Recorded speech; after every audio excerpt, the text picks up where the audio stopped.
जून 2024 में अमेरिकी कांग्रेस ने रिजॉल्व तिब्बत एक्ट पास किया है, जिसमें हिमालयी राज तिब्बत की स्थिति पर विवाद के शांतिपूर्ण समाधान का आह्वान किया गया है। इस अधिनियम बनाने के लिए अमेरिकी राष्ट्रपति जो बाइडेन को इस पर हस्ताक्षर करने होंगे। रिजॉल्व तिब्बत एक्ट नाम का यह बिल तिब्बत पर चीनी कब्जे को नकारता है। ये बिल कहता है कि अमेरिका तिब्बत पर चीनी कब्जे को नकारता है, अमेरिका तिब्बत के साथ खड़ा है और चीन के साथ चल रहे उसके विवाद को शांतिपूर्ण तरीके से सुलझाने में उसकी हर संभव मदद करेगा।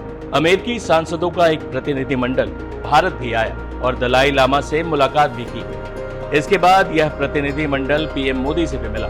जाहिर है इससे चीन को मिर्ची लगनी तय थी, सो लगी भी। तिब्बत का मुद्दा एक बार फिर से अंतर्राष्ट्रीय फलक पर आ गया है। चीन की विस्तारवादी नीति से उसका हर पड़ोसी परेशान है। ऐसे में तिब्बत के मुद्दे का दोबारा इंटरनेशनल मंच पर आना चीन को काफी खटक रहा है। अमेरिका का रिजॉल्व तिब्बत एक्ट क्या है ये जानेंगे, उससे पहले तिब्बत के इतिहास पर एक सरसरी निगाह डाल लेते हैं। दुनिया की छत कहते हैं तिब्बत। तिब्बत एक आजाद देश के तौर पर सदियों तक स्वतंत्र रहा है। 8वीं शताब्दी में ही बौद्ध धर्म के रंग में तिब्बत रंग चुका था। अंग्रेज हो या तुर्क या अफगान, सभी हमलावर तिब्बत पर हमला करने आए और नाकाम होकर लौटे। नालंदा विश्वविद्यालय ध्वस्त करने वाले खिलजी को भी तिब्बत से बुरी तरह पराजय झेलनी पड़ी थी। हालांकि नेपाल के गोरखाओं ने तिब्बत को पराजित कर दिया। दोनों देशों के बीच संधि हुई, जिसके अनुसार तिब्बत को हर साल नेपाल को 5000 नेपाली रुपए देने पड़ते थे। नेपाल से युद्ध करने के लिए तिब्बत ने पड़ोसी चीन से मदद मांगी, लेकिन यही उसकी सबसे बड़ी गलती साबित हुई। चीन की सहायता से उसे नेपाल से तो छुटकारा मिल गया, लेकिन 1906-07 में चीन ने तिब्बत पर कब्जा कर लिया। 1912 में चीन से मांचू शासन का अंत होने के बाद तिब्बत ने खुद को पुनः एक आजाद राष्ट्र होने की घोषणा कर दी।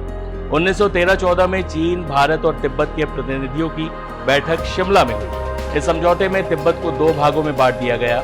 इनर तिब्बत, जिसमें चीन के चिंगढई और सिचुआन प्रांत आते हैं, वही आउटर तिब्बत बौद्ध धर्मानुयायी शासक दलाई लामा के हाथ में रहा।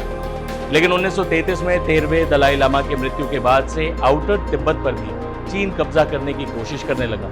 1940 में 14वें दलाई लामा ने शासन संभाला, लेकिन चीन तिब्बत पर कब्जा करने का मंसूबा बना चुका था। 1950 में चीन ने एक बार फिर तिब्बत पर हमला किया और 1951 में हुई संधि के अनुसार तिब्बत को चीनी प्रशासन के अंतर्गत एक स्वतंत्र राज्य घोषित कर दिया गया।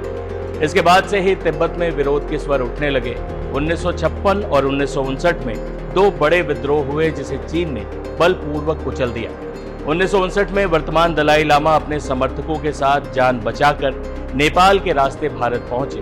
भारत ने न सिर्फ दलाई लामा को संरक्षण दिया, बल्कि भारत से ही तिब्बत की निर्वासित सरकार भी चलती है। चीन इस वजह से भी भारत से चिढ़ा रहता है। अब सवाल ये है कि रिजॉल्व तिब्बत एक्ट के साथ अमेरिका चाहता क्या है।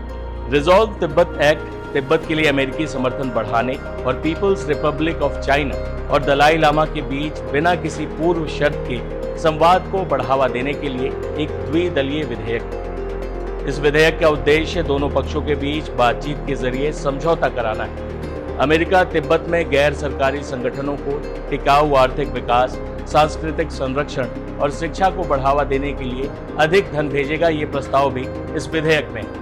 अमेरिकी विदेश विभाग के अधिकारी चीनी सरकार द्वारा तिब्बत के बारे में फैलाई जा रही गलत सूचनाओं का सक्रिय और प्रत्यक्ष रूप से प्रतिकार करेंगे, ये भी विधेयक में लिखा हुआ है। इस विधेयक पर चीन ने क्या प्रतिक्रिया दी, ये भी जान लेते हैं। अप्रैल 2024 में चीन ने कहा कि वह केवल दलाई लामा के प्रतिनिधियों से बातचीत करेगा, न कि भारत में स्थित निर्वासित तिब्बती सरकार के अधिकारियों से। चीनी विदेश मंत्रालय के प्रवक्ता लिन जियान ने मंगलवार को बीजिंग में संवाददाताओं से कहा कि कोई भी व्यक्ति या कोई भी ताकत जो चीन को नियंत्रित करने या दबाने के लिए शिजांग को अस्थिर करने का प्रयास करती है, वह सफल नहीं होगी। बता दें कि चीन तिब्बत को शिजांग नाम से बुलाता है। चीन ने यह भी कहा कि अमेरिका को बिल पर हस्ताक्षर नहीं करने चाहिए। चीन अपनी संप्रभुता, सुरक्षा और विकास हितों की रक्षा के लिए दृढ़ कदम उठाएगा। अब सवाल यह है कि अमेरिका की दिलचस्पी अचानक तिब्बत में इतनी क्यों बढ़ गई।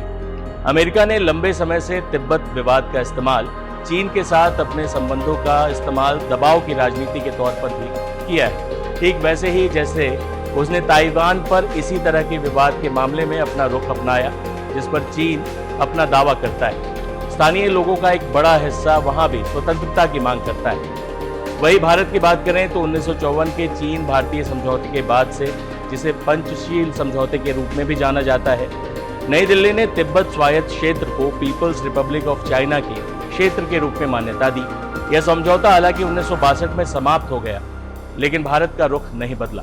हालांकि भारत दलाई लामा सहित निर्वासित तिब्बतियों का समर्थन करता है।